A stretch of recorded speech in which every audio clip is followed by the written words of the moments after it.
जिन्न शब्द सुनते ही आपके जहन में अलादीन और उसका जादुई चिराग याद आ जाता है।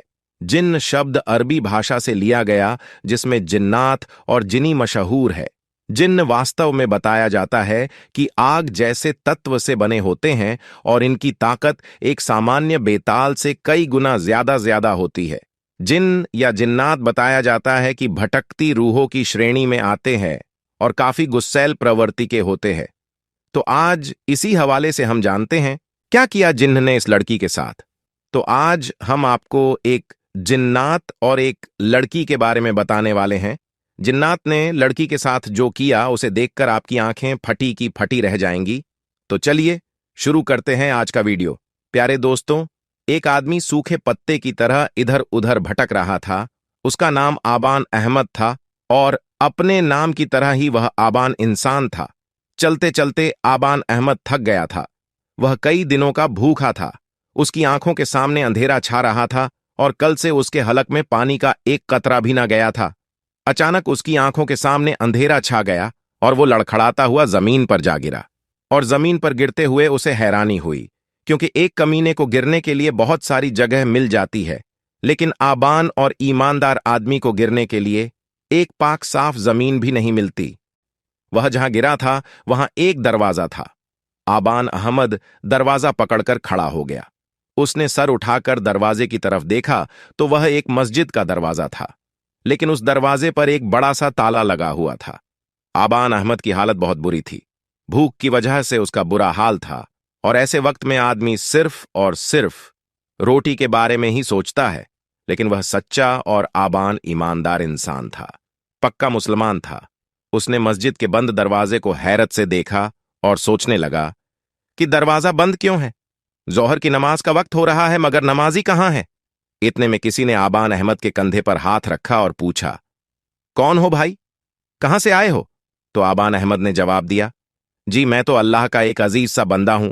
उस आदमी ने कहा कि हुल्लिये से तो तुम मौलवी मालूम पड़ते हो। आबान अहमद ने जवाब दिया, नमाज पढ़ना तो अल्लाह को याद करना ही है। मेरा नाम आबान अहमद है।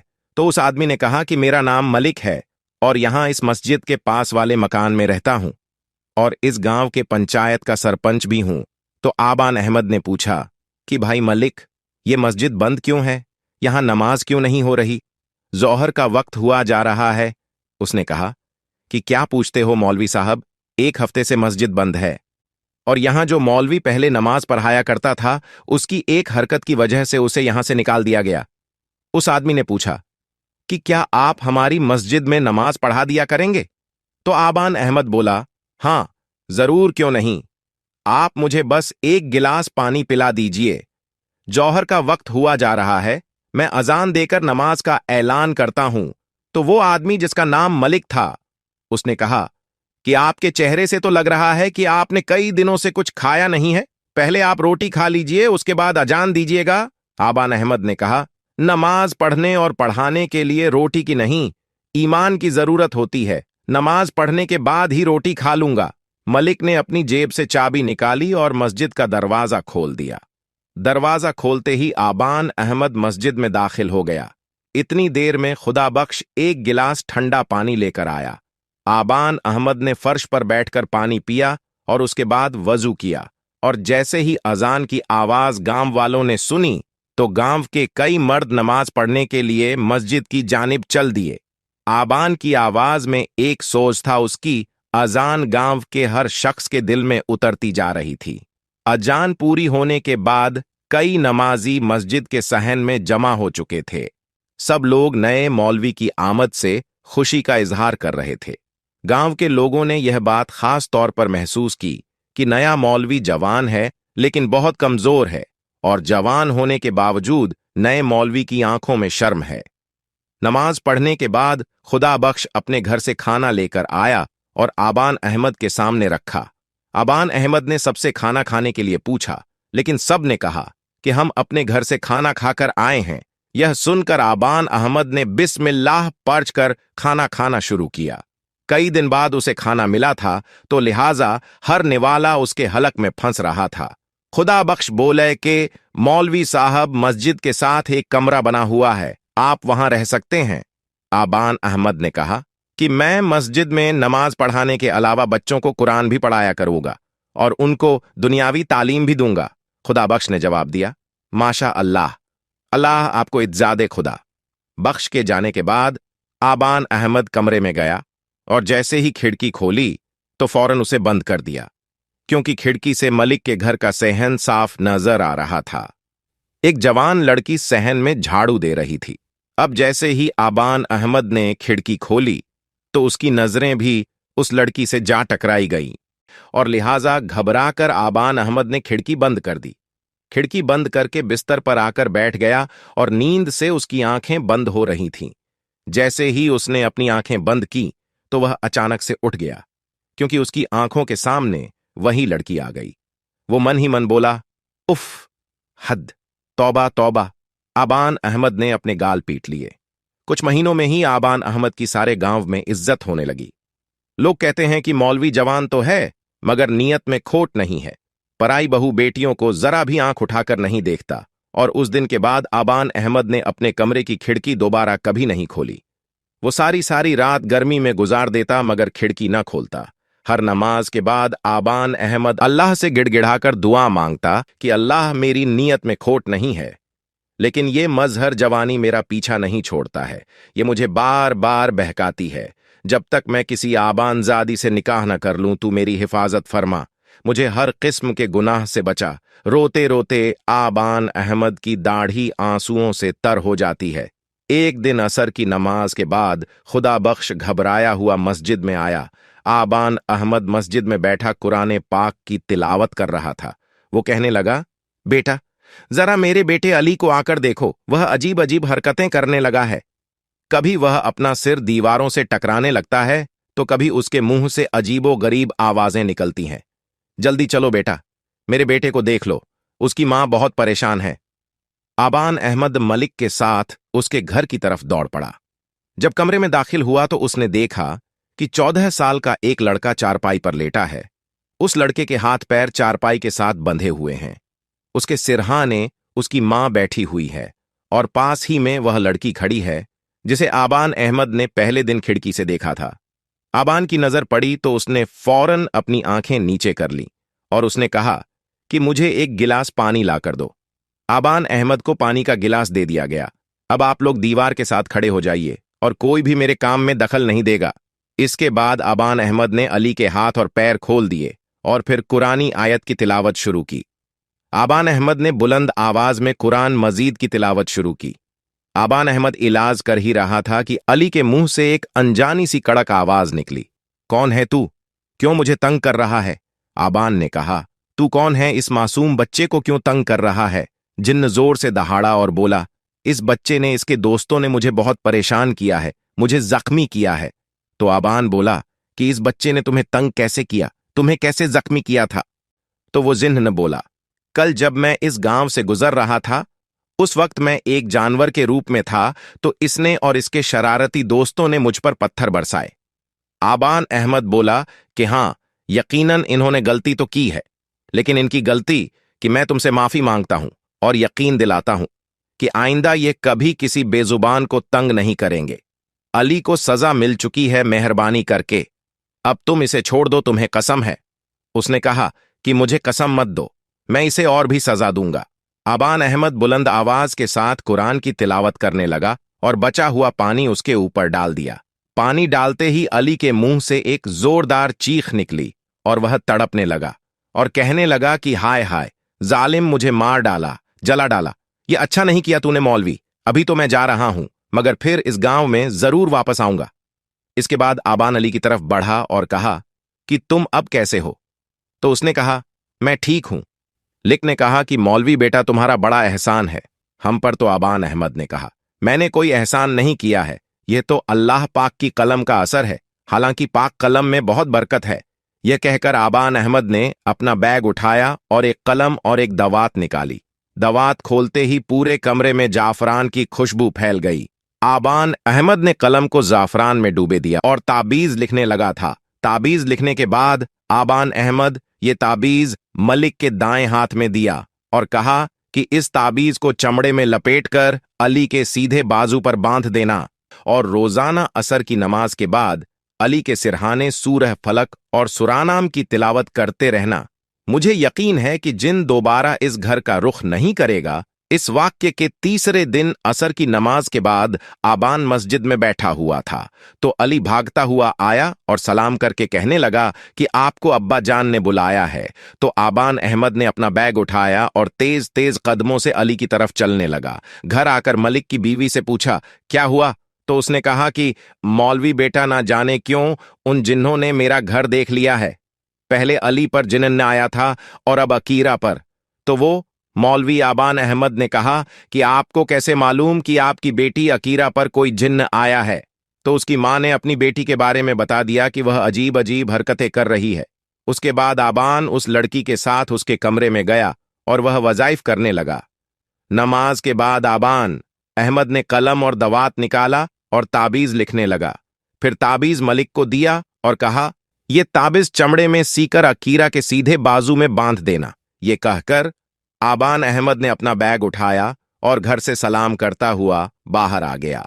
अगले दिन आबान अहमद मस्जिद में बैठा हुआ कि उसे दोबारा अली बुलाने आ गया। उसकी बहन की तबीयत फिर खराब हो गई थी। आबान अहमद दोबारा घर गया तो घर जाते ही उसने कुछ नए लोगों को देखा था। वह एक बड़ी उम्र की औरत चारपाई पर बैठी थी, जबकि के सिरहाने पर एक लड़का खड़ा था। लड़के का कद तकरीबन 5 फुट का था।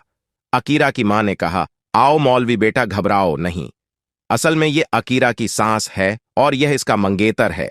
आबान अहमद ने कहा कि अल्लाह ताला के पार कलम की बरकत से वह जिन्न जादी यकीनन अकीरा का पीछा छोड़ देगी। कल मैंने जो ताबीज दिया था वह अकीरा की बाजू पर बांधा था या नहीं? तो उसकी मां ने कहा कि मौलवी बेटा, मैंने तो रात को ही उसके दाएं हाथ पर ताबीज बांध दिया था, लेकिन सुबह देखा तो वह ताबीज उसके बाजू पर नहीं था। अकीरा से भी पूछा, मगर उसे भी मालूम नहीं था कि रात के वक्त यह ताबीज कहां गया। इसके बाद आबान सबके साथ कमरे में चला गया और इलाज शुरू कर दिया और कुरान पाक की तिलावत और वजीफा पढ़ता रहा और उसे कहने लगा कि तू जिन्नजादी है, औरत है, इसलिए मैं शराफत से कह रहा हूं कि इसे छोड़ दे, इसकी शादी होने वाली है, अगर तूने इसे नहीं छोड़ा तो। यह सुनकर वह बोली कि शादी, वह भी इस लड़की की भूल जाओ, क्योंकि वह शख्स जो कि इस लड़की से शादी करेगा वह शादी की पहली रात ही दर्दनाक मौत से मारा जाएगा, और यह मेरा वादा है और यह पत्थर की लकीर है। दोस्तों, आपको बता दें, यहां ये लड़की पर कोई जिन या जिन्नजादी नहीं है। ये लड्डी डीएच की ड्रामा कर रही है। आप इस वीडियो को देखते रहे, आपको पता चल जाएगा। उसकी बात सुनकर उसकी होने वाली सास और मंगेतर का रंग सफेद पड़ गया। इतने में अकीरा अचानक अपनी जगह से चलती हुई दीवार की जानिब बढ़ी और डंडा लेकर उसके होने वाले शौहर और उसकी मां को मारने लगी और कहने लगी, तू मुझसे शादी करेगा? इतने में अकीरा के मां बाप अकीरा से डंडा छीनकर उसको काबू करने में लगे और उसको कमरे में बंद कर दिया। इसके बाद अकीरा की होने वाली सास कहने लगी कि माफ करना भाई साहब, आज मैं यह मंगनी तोड़ती हूं, मुझे नहीं करवानी अपने बेटे की शादी तुम्हारी इस बेटी से। ये कहकर वह दोनों मां बेटा अपने घर चले गए। अकीरा के मां बाप परेशान हो गए। आबान अहमद ने थोड़ी देर इंतजार किया, फिर अपना बैग संभाला और सलाम करता हुआ घर से बाहर निकल गया। आबान अहमद परेशान रहा। उसकी समझ में नहीं आ रहा था कि यह जिनजादी कितनी ताकतवर है जो उसके वजीफे के बाद भी अकीरा पर कब्जा जमाए बैठी है। आबान अहमद के जाइली वजीफे का भी उस जिनजादी पर कोई असर नहीं हुआ। दोस्तों, यहां पर हम आपको बता दें कि अकीरा पर किसी जिन्नजादी का असर नहीं था, वह तो बस ड्रामा कर रही थी। अगली सुबह आबान अहमद बच्चों को कुरान मजीद पढ़ा रहे थे कि अचानक अली भागता हुआ आया और कहने लगा कि मौलवी साहिब जल्दी चलो और उसकी बहन की तबीयत फिर खराब हो गई है। आबान अहमद जब उनके घर पहुंचा तो अकीरा की मां ने कहा कि बेटा, मेरी बेटी ठीक तो हो जाएगी ना, एक जिन्नजादी की उसका पीछा छोड़ेगी। आबान अहमद ने कहा कि आप फिक्र ना करें, ये जिनजादी जल्दी अकीरा का पीछा छोड़ देगी। अल्लाह तेरी जबान मुबारक करे बेटा, मेरी बेटी तो पूरे गांव में बदनाम हो गई है और ऊपर से उसकी फूफी ने भी रिश्ता तोड़ दिया है। अब तू ही बता, कौन करेगा मेरी बेटी से शादी? तो आबान अहमद बोले कि अम्मा फिक्र न करे, अल्लाह बेहतर जानता है, और यह रिश्ता खत्म हो गया तो क्या, अल्लाह इससे बेहतर रिश्ता भेजेगा। आप जाकर अकीरा के कमरे का दरवाजा खोले आज मैं ऐसा वजीफा करूंगा कि वो जिंजादी चीखती हुई बाहर आ जाएगी और मेरे साथ कमरे में कोई नहीं होगा। शायद आबान को उस पर शक हो गया था। अब क्योंकि आबान अहमद भी बड़ा नेक इंसान था और उस लड़की की हालत भी दिन ब दिन खराब होती जा रही थी, इसलिए आबान अहमद आहिस्ता से चलता हुआ अकीरा की चारपाई के पास आया और अकीरा चारपाई पर बैठी हिल हिल कर अल्लाह की वील्ह कर रही थी। आबान अहमद चारपाई के पास पहुंच गया। थोड़ी देर तक अकीरा को देखता रहा और फिर आहिस्ता से आवाज में बोला, अकीरा, अब तुम ये नाटक बंद कर दो। तुम्हारे ऊपर कोई जिंजादी नहीं है, मुझे मालूम है। आबान अहमद की बात सुनकर अकीरा खामोश हो गई। उसने अपना सिर ऊपर किया और आबान अहमद को घूरने लगी। उसने कहा, तो तुम्हें पता चल गया है कि मैं ड्रामा कर रही थी? आबान अहमद ने कहा, हां, मुझे पता चल गया है और तूने अपनी आंखें लाल की है। तो अकीरा ने कहा, मैंने अपनी आंखें ग्लिसरीन डालकर लाल की है। आबान अहमद ने कहा कि तेरे इस नाटक की वजह से तेरे माँ बाप कितने परेशान हैं। अकीरा बोली कि मुझे अफसोस है इस बात का, लेकिन मैं मजबूर थी। मैंने नाटक रिश्ता तोड़ने के लिए किया था। तो क्या तुझे यह रिश्ता मंजूर नहीं था? हां, मेरा उसके साथ कोई जोड़ नहीं था। तो आबान ने कहा कि अगर तुझे रिश्ता मंजूर नहीं था तो सीधे सीधे इनकार कर देती। इतना नाटक करने की क्या जरूरत थी? अकीरा ने कहा, मेरा रिश्ता तब किया गया था जब मैं झूले में थी और शादी के वक्त भी मुझसे नहीं पूछा जाना था। मैं 10 जमात पास हूं और उसने तो कभी स्कूल की शक्ल तक नहीं देखी। लेकिन अब तेरा क्या होगा? अब तुझसे कौन शादी करेगा? आसपास हर जगह तो तू मशहूर हो गई है कि तू अजीबो गरीब हरकतें करती है और तुझ पर जिंजादी सवार है। यह सुनकर अकीरा मुस्कुरा दी और कहने लगी, मुझसे शादी वही करेगा जिसे मालूम है कि मेरे ऊपर किसी जिंजादी का कब्जा नहीं है। आबान अहमद वाकई में आबान था। उसने कहा, क्या मतलब? तो लड़की बोली, या तो तू बहुत मासूम है या फिर बन रहा है। अकीरा ने शरारती नजरों से आबान को देखा और आबान अहमद बोला, क्या मतलब है तेरा? आबान अहमद सब कुछ समझ तो गए थे लेकिन अनजान बन रहे थे। सयानों ने बिल्कुल सही कहा है, औरतों के मकहरूम फेर से अल्लाह ही बचाए। आबान अहमद ने कानों को हाथ लगाए और अपना बैग संभाल कर कमरे से बाहर निकल गया। क्या हुआ बेटा? अकीरा की मां ने कहा। बेटा क्या? जिंजादी ने अकीरा का पीछा छोड़ दिया? तो आबान अहमद बोला कि जी, बहुत ही जल्दी जिंजादी अकीरा का पीछा छोड़ देगी। अकीरा की मां परेशान थी कि इससे अब शादी कौन करेगा। फूफी ने तो उसका रिश्ता तोड़ दिया है। आसपास के गांव में तो मशहूर हो गया है कि इस पर जिंजादी है और दूल्हे को यह मार डालेगी। इतने में अकीरा की मां बोली, बेटा, तुझे तो सब कुछ मालूम ही है ना। तू तो मौलवी भी है और तू इन सब चीजों से डरता भी नहीं है। तो क्या तू करेगा मेरी बेटी से शादी? और वैसे भी तू तो शादीशुदा भी नहीं है। यह सुनकर आबान अहमद ने कहा कि मैं आपकी बिरादरी का नहीं हूं।